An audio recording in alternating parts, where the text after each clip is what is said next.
Hello, and welcome to this educational video created to improve dental encounters for individuals with intellectual and developmental disabilities.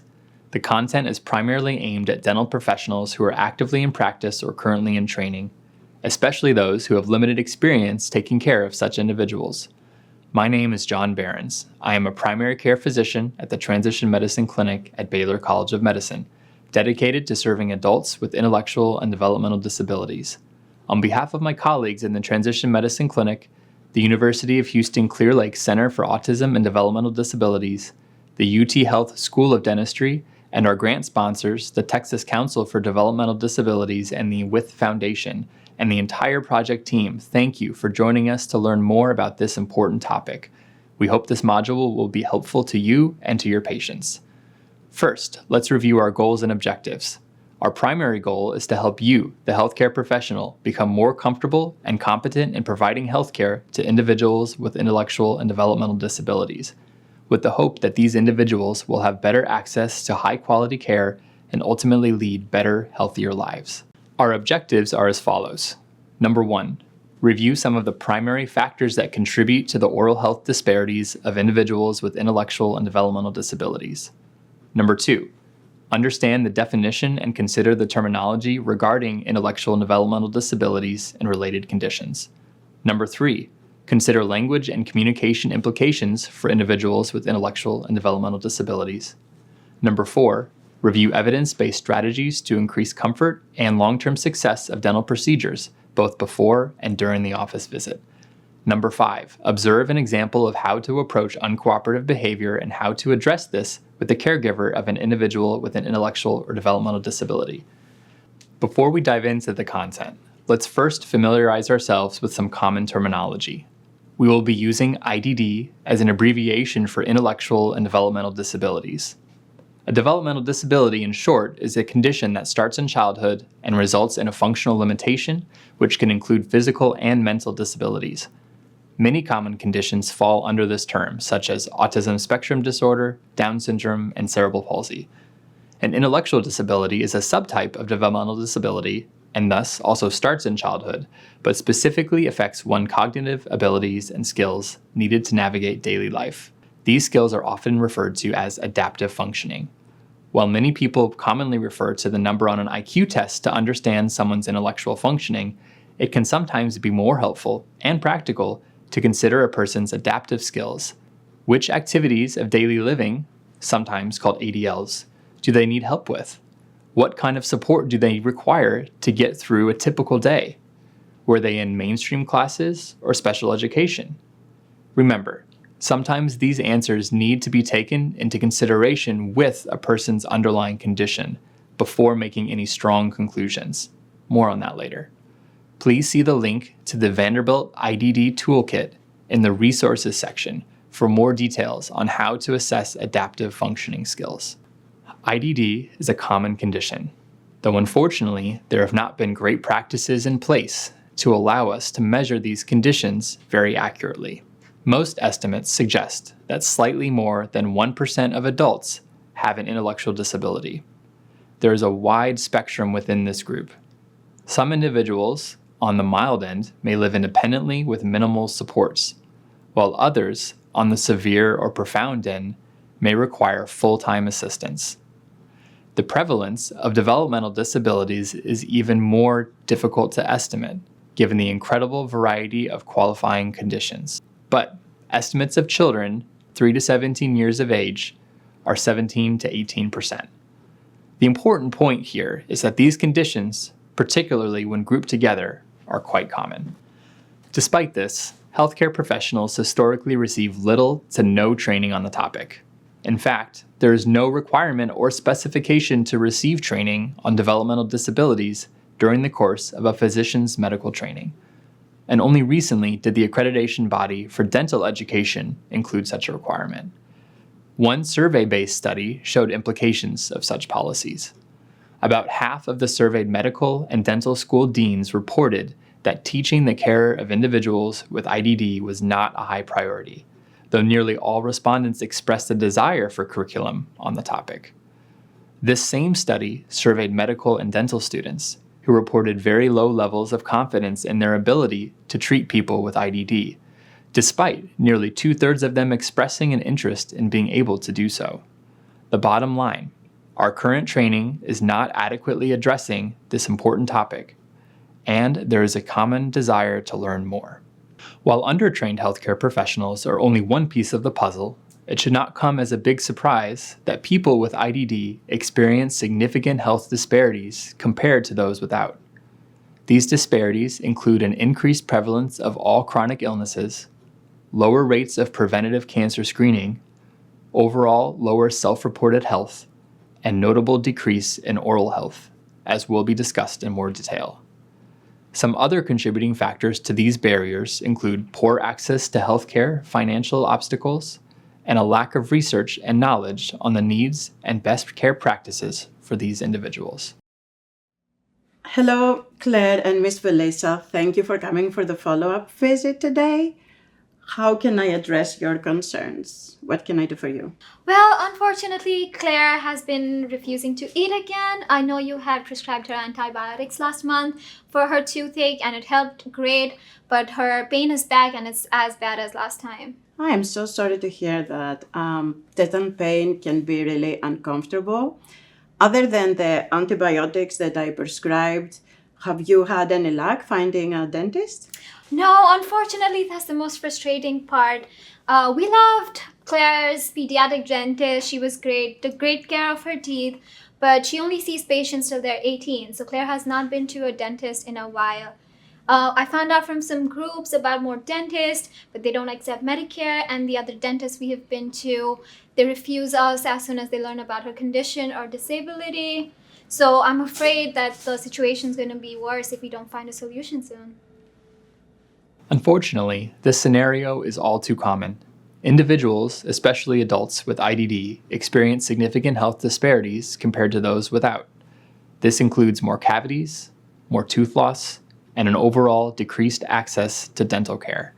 The problem is complex and includes many barriers which we can't easily address with this module, such as, number 1, poor access to care. Many adults with IDD rely on Medicaid for insurance, which may or may not have many dental benefits. Not to mention, less than 40% of dentists nationwide accept any Medicaid in their practice. Number 2, lack of accepting practitioners.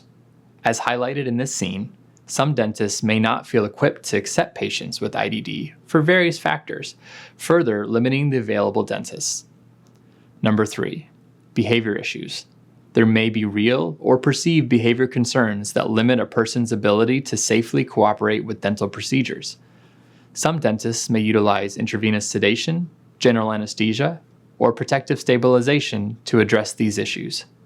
These interventions are generally more costly, not risk-free, and often result in less frequent preventative care. This module will discuss some behavioral strategies that may work as an alternative option for the right patient.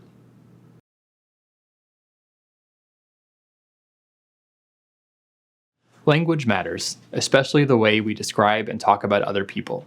There are a few important considerations when talking directly to patients and their families, or even when talking to colleagues about patients. Number 1, intellectual disability is the preferred term to describe someone with a cognitive disability. Cognitive disability also is an accepted term, though some people may not understand or be as familiar with it. There are many other terms that have been used in the past to describe this condition, most of which are stigmatizing and dehumanizing and should be avoided.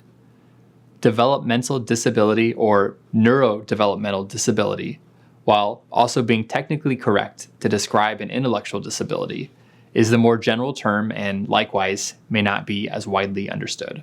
Number 2, in general, it is preferable to use person-first language, which means placing the medical condition or disability following person or individual. For example, a person with diabetes is person-first language, instead of a diabetic person or even just a diabetic. Many people advocate for this type of language because it emphasizes the personhood and dignity of all people, regardless of their medical condition or disability. However, some people may prefer identity-first language. For example, an autistic person instead of a person with autism. This is especially the case when someone strongly associates a particular condition or descriptor with their identity, often in a positive way. It is important to be open-minded, humble, and to follow the lead of the individual, or even consider asking the person what language they want to be used to describe themselves. If the preferred terminology is not apparent, defaulting to person-first language is usually a safe start. Number 3. When talking to a person with intellectual disability or a learning disability, it is important to be especially mindful of the understandability of one's language. Speaking at a slower rate, avoiding medical jargon, and speaking in shorter sentences with more pauses will make it easier to understand. Some people may have trouble understanding abstract concepts, so using concrete language can be helpful. For example, instead of recommending that a person be more active, say, let's set a goal for you to walk an extra 20 minutes every day after dinner. Or, instead of stating, I'm going to clean your teeth now, say, I'm going to scrape the plaque off your teeth using this tool, and then show the actual object.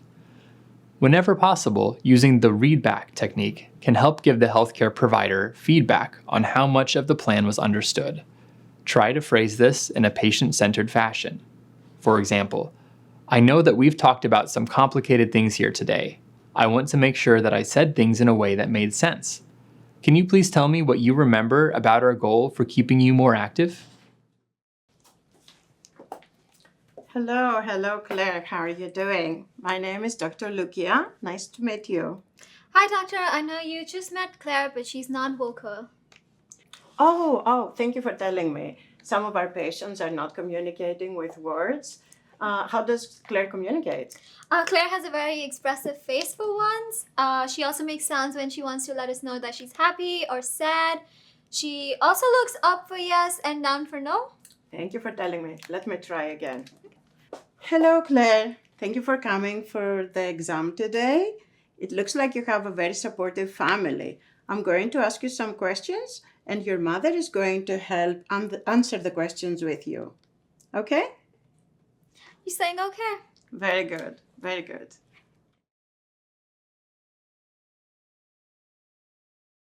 Now that we've discussed language, let's consider the broader concept of communication, or the exchange of ideas between persons. Communication takes many forms besides the words we speak. People with IDD may have differences in how they communicate with the outside world.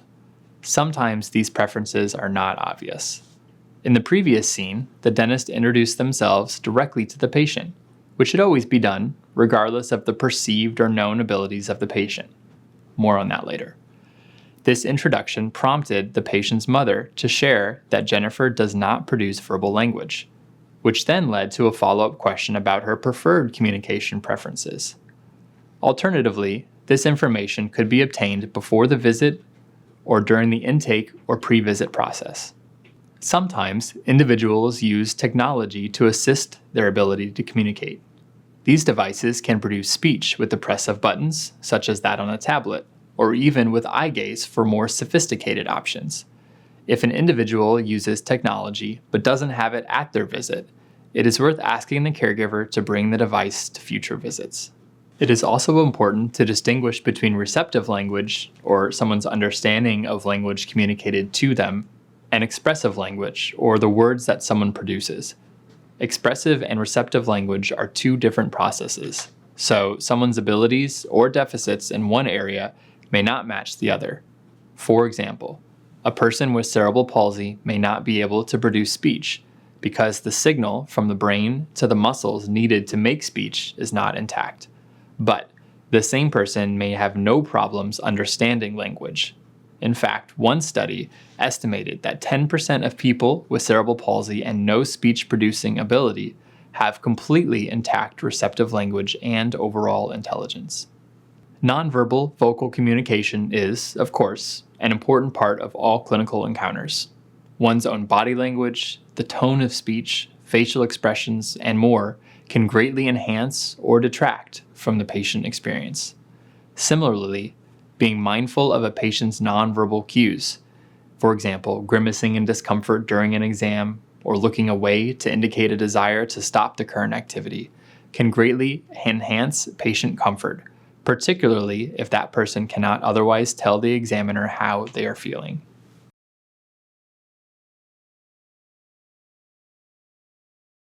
I'm Jennifer Nguyen, a behavior analyst at the University of Houston Clear Lake Center for Autism and Developmental Disabilities.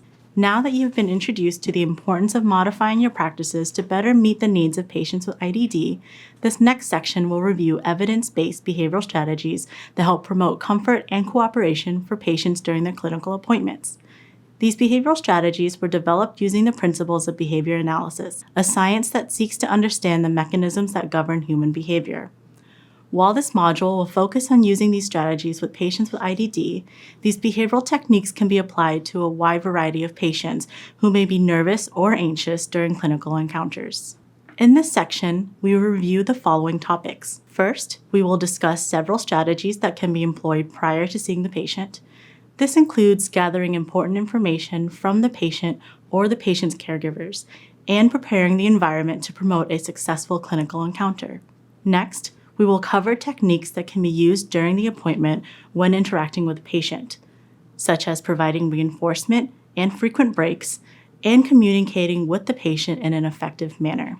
Finally, we will end the module with several key takeaway points and recommendations to improve the quality of care for individuals with disabilities.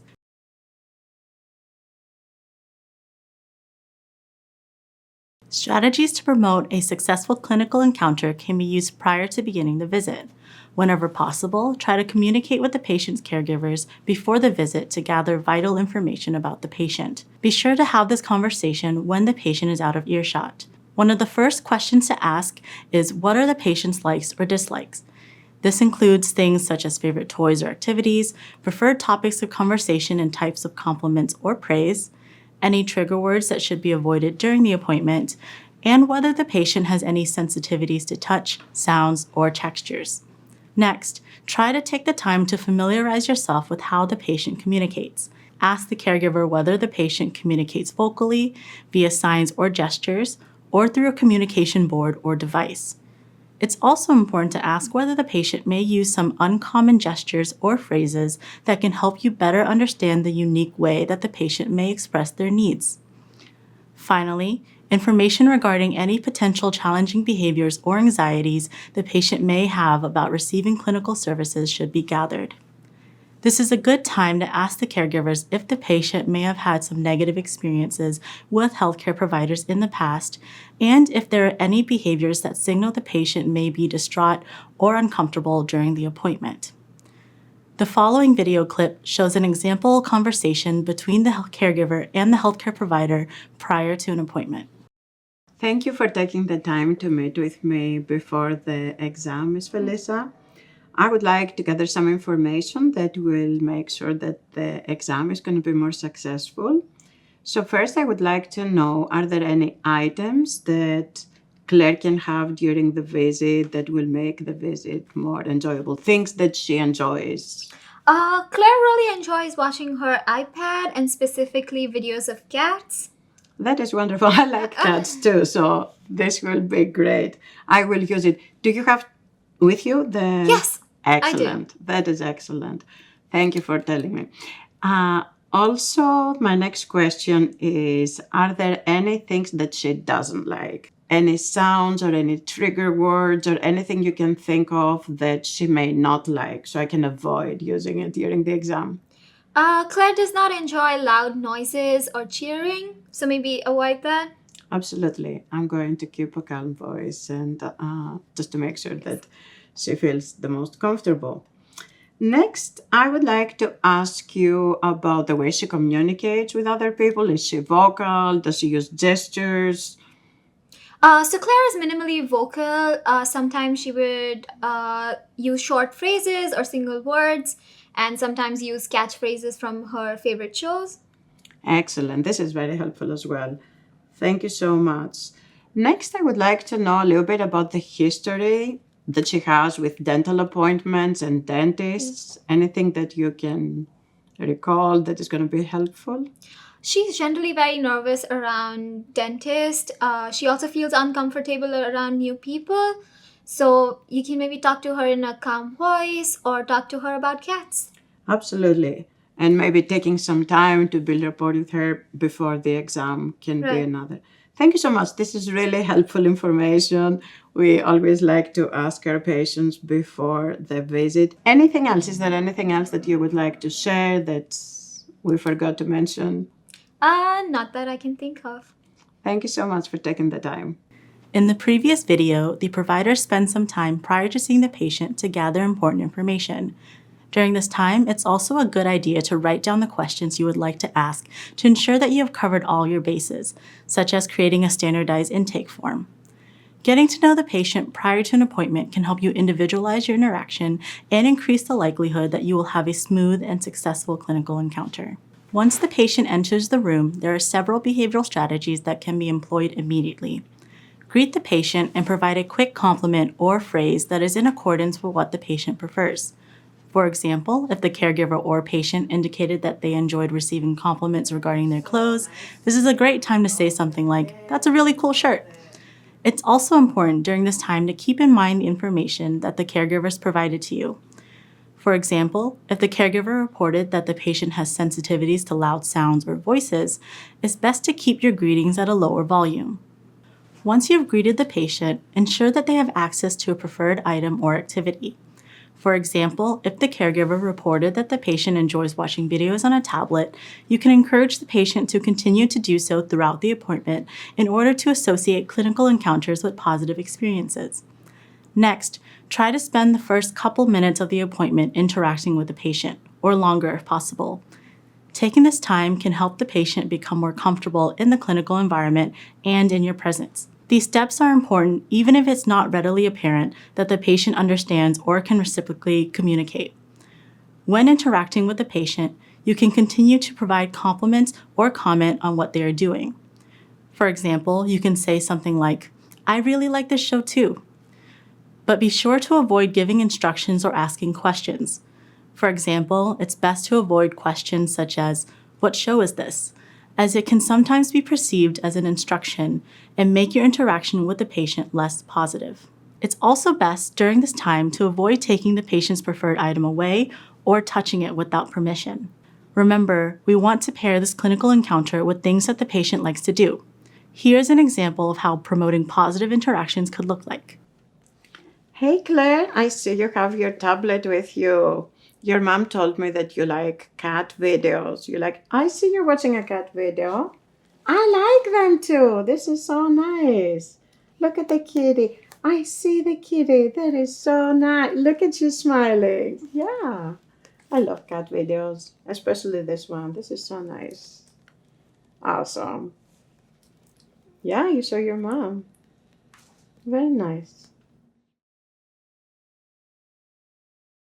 After establishing a positive interaction with the patient, you can begin the exam or procedure. Be sure to continually allow the patient to have access to whatever item or activity they prefer, regardless of whether they cooperate with the procedures right away.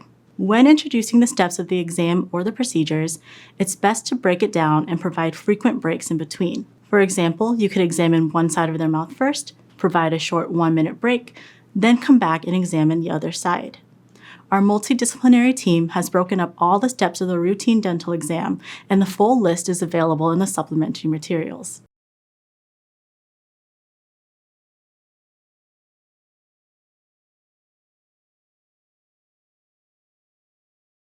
In order to prepare the patient for what comes next during the exam, you could also employ a common behavioral strategy known as tell, show, do. First, you would tell the patient what you'll be doing next in plain language. Then you would show them by gesturing to the step or the relevant equipment. And finally, you would complete the step. For example, if the step you'll be doing next is brushing their teeth, you could first begin by saying something like, "I'm going to brush your teeth with this toothbrush now." Then you would point or gesture to the patient's mouth or to the toothbrush. Finally, you would go ahead and brush their teeth. During this time, you could also ask the patient if they would like to touch the tool you'll be using, if appropriate. Be sure to provide praise or compliments if they do so, but it's okay if the patient isn't open to it. The following clip shows an example of how Tell, Show, Do can be implemented. All right, Claire. Next, I'm going to use the mirror to look inside your mouth. You want to have a look at the mirror? It looks just like the mirror that you have in your bathroom. You can take a look at it, and you can actually hold it while I'm looking at your mouth. Okay, I have my own mirror. All right, I'm going to ask you next to open your mouth, and I'm going to look at your teeth. You ready? Okay. Open. 1, 2, 3. Very nice. Excellent. Look at you. You can look at your iPad now if you want. Look at your kitty cat videos. Very nice. Good, very good. That's good. I'm just going to look inside your mouth. Beautiful teeth. Excellent. Beautiful teeth you Oh my have. gosh, who brushes this guy's teeth? They said a caregiver does. Boy, they sure do a good job. His mom and his dad, they're doing Yes, such a good the teeth job. look excellent. I'm going to use this mirror All where I can right. see further back inside your mouth, Robbie. Good. You're doing so good, Mr. Robbie. A little bit wider so I can see better. You gonna need the bite block or not? Yeah, let's try the bite block. We'll see if that works well. Try the white one. The white one? Yeah. All right. Here you go, Robbie. All right. Then this is kind of like a spoon and kind of hold it in your mouth. Can you hold it in your mouth? Or I'll put it in your mouth for you. That's good. Perfect. Very good, Robbie. And Look at open you. a little bit wider. Can you open a little bit wider? No, you can't. There you go. Good. Can you just close your, you can just hold your position on that. Can you hold this instrument here? That's good, Robbie. That's perfect. Very good. Good Very job, good. Robbie. Very good. That helps us a lot. Good That way we can job. see better. Let's see if we can move it to the other side of your mouth. Good. Just close down.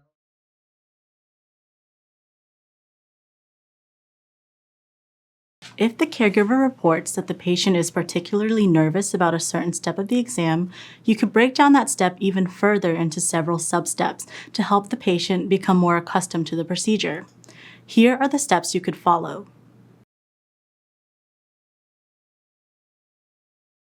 If the patient is unfamiliar or nervous about you inspecting their teeth with a mirror, here's how you can break down the step. Be sure to also provide lots of praise and a short 1-minute break in between each sub-step. First, hold the mirror 6 inches away from the patient's mouth, then provide praise and a short break. Then, move the mirror closer to about 3 inches away from the patient's mouth. After that, you could touch the mirror to the patient's mouth or teeth for about 1 second. Then, you can complete 1/4 of the procedure. For example, you can inspect their teeth for about 10 to 15 seconds. Next, you can complete 1/2 of the procedure by inspecting the patient's teeth with the mirror for about 30 seconds. Finally, try to complete the entire procedure by inspecting their teeth for 1 minute or however long is needed. Again, be sure to provide frequent breaks between each sub-step and ensure that the patient continues to access the preferred item so that you can continue to pair the step with comfort and positivity. Here's a quick example clip. All right, Claire. Next, we are going to look at your mouth with the mirror.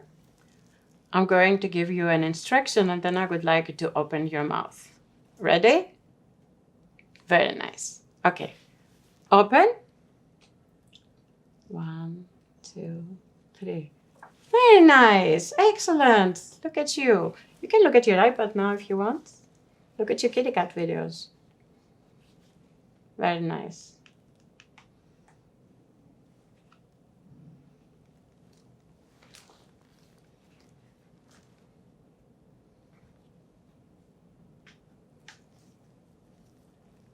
So we are going to try again one more time. I'm going to give you an instruction and I would like you to open your mouth. Open.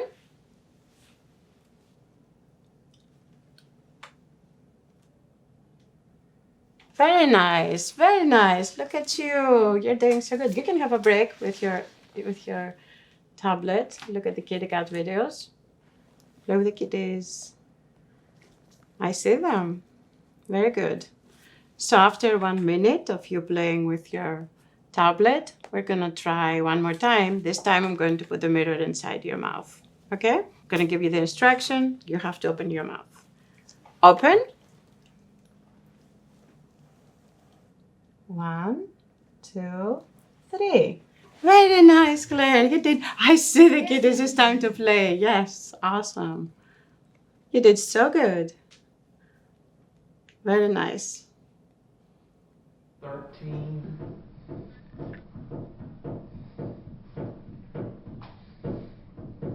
And he's missing 16. That takes care of the top. We're going to go downstairs now, okay? Ooh. We need a break, don't we? Yeah.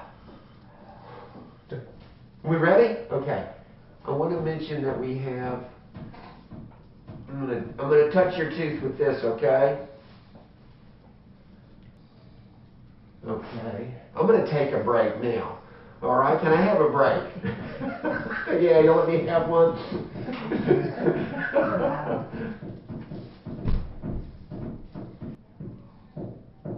31. Okay. Well, we counted them all right? So let's go back and look at them one more time so we can see if there's any cavities in anything, okay? Isn't he doing very well? Huh? Isn't he doing very well? He's doing super. You're doing good. I'm trying to keep up with you. I'm hoping I can do as good as you're doing. Well, hey. Let's take another look, okay? Oh, for what? Okay. I'm going to touch your tongue again, right back here. Okay. Back. Careful. Well, we know that works, don't we?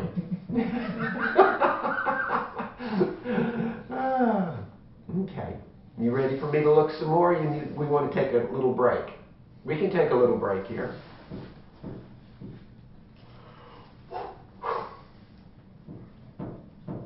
Okay. Perfect. Okay. We're ready to go. All right. Your tongue's kind of covering up this tooth a little bit, so I see something going on there. I'm going to let you close again.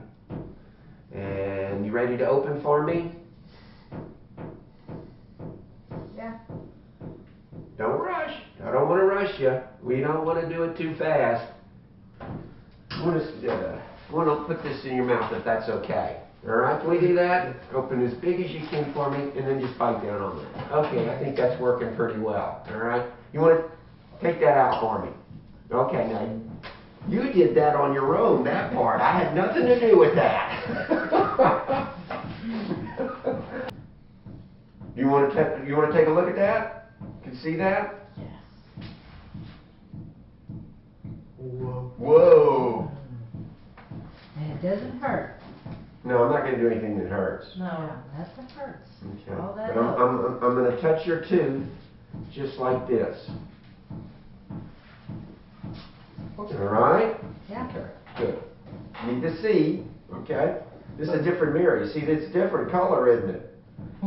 Okay. And just go around here. You doing okay?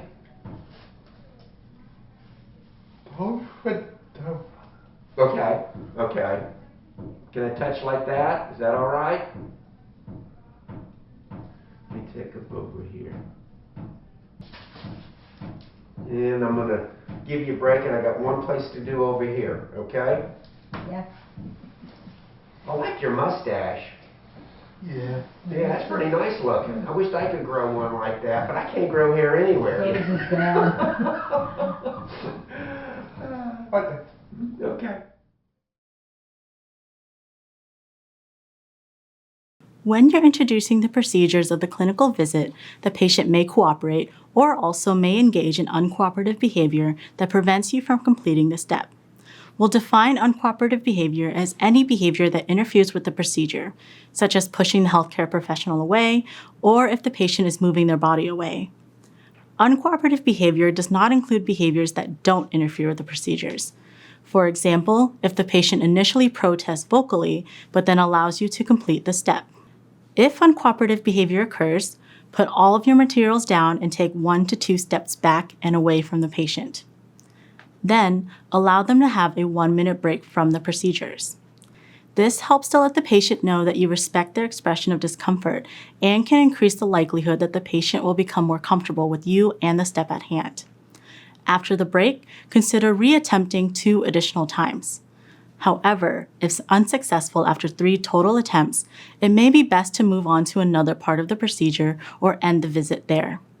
It may also be helpful to let the patient know that they can ask for a break at any time. If the patient cannot do so, the caregiver may be able to identify other ways that the patient can indicate that they need a break.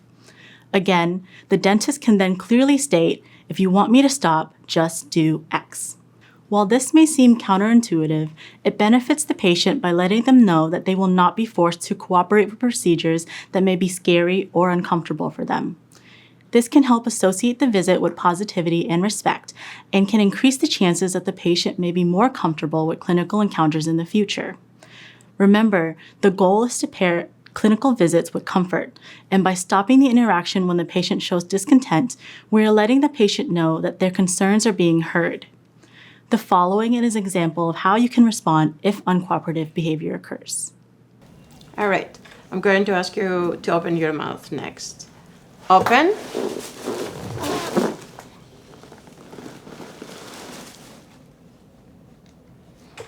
All right, Claire. I will ask you again to open your mouth. Open.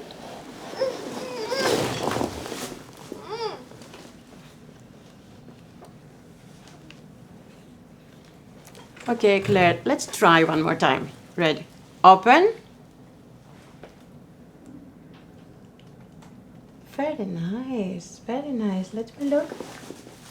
You're doing so good. Excellent. You did so well, Claire. Well done. You can have a break now with your tablet. Look at the kitty cat video. We'll continue in a minute. If you need to end an appointment due to either uncooperative behavior after several attempts or even challenging behavior such as aggression, it's best to communicate with the caregiver about the rationale of doing so. Let the caregiver know that while it may feel discouraging that the appointment was unsuccessful this time, respecting the patient's expression of discontent helps establish a positive experience in clinical settings and with clinical providers. It is important to note that this approach may need to be modified if there are urgent medical needs that need to be addressed. In other words, the approach outlined here is aimed at routine dental care where there are no known urgent concerns. The following is an example clip of a provider having this conversation. Hello, Ms. Felicia. Thank you for taking the time to meet with me after the visit. What are your thoughts? I'm okay. I'm just a little disappointed that we could not complete the exam. I understand. It makes sense to feel, a little disappointment. However, this is not necessarily a bad thing. The fact that we allowed her to end the exam when she wanted to end is building trust that the dentist will honor her demand to leave in the future. And we want to create an environment that she feels that she's going to be respected. If she requests to end the exam, then her demand will be honored. That is very reassuring to hear. I do want her to feel comfortable coming to the dentist. Thank you very much. Thank you. Now that you've been introduced to behavioral strategies that can promote positivity and comfort during clinical encounters, there are several additional things to keep in mind. First, we recommend using restraints very judiciously, only if other measures fail or are potentially risky, such as with someone with a complex medical history who should avoid general anesthesia. As previously stated, the urgency of the situation must be considered as well. However, if the long-term goal is to empower the patient to participate and cooperate in their own care, restraints will make that goal harder to achieve because it will pair negative experiences and loss of control with clinical visits and make it less likely for the patient to cooperate at future appointments. Second, the caregiver is often the best resource, so be sure to utilize this support as much as possible to best individualize your interactions with the patient.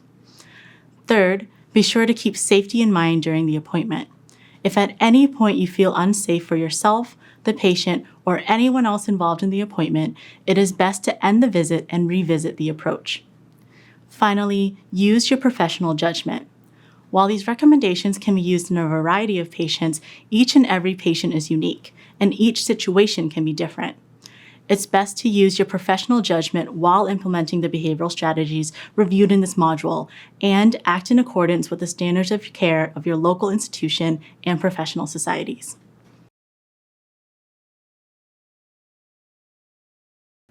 These are a few great examples of evidence-based behavioral strategies that can make a dental encounter more productive and more enjoyable for everyone involved.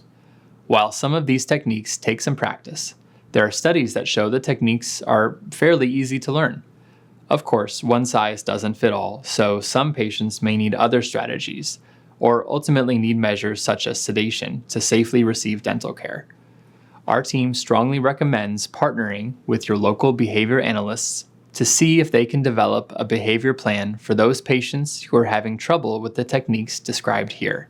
Again, this assumes there are no urgent medical or dental issues, and we encourage you to use your best clinical judgment. Besides these techniques, today we have reviewed some very important information about IDD, such as etiquette surrounding clinical encounters, language and communication, and some of the factors that lead to the unfortunate disparities in oral health for this population.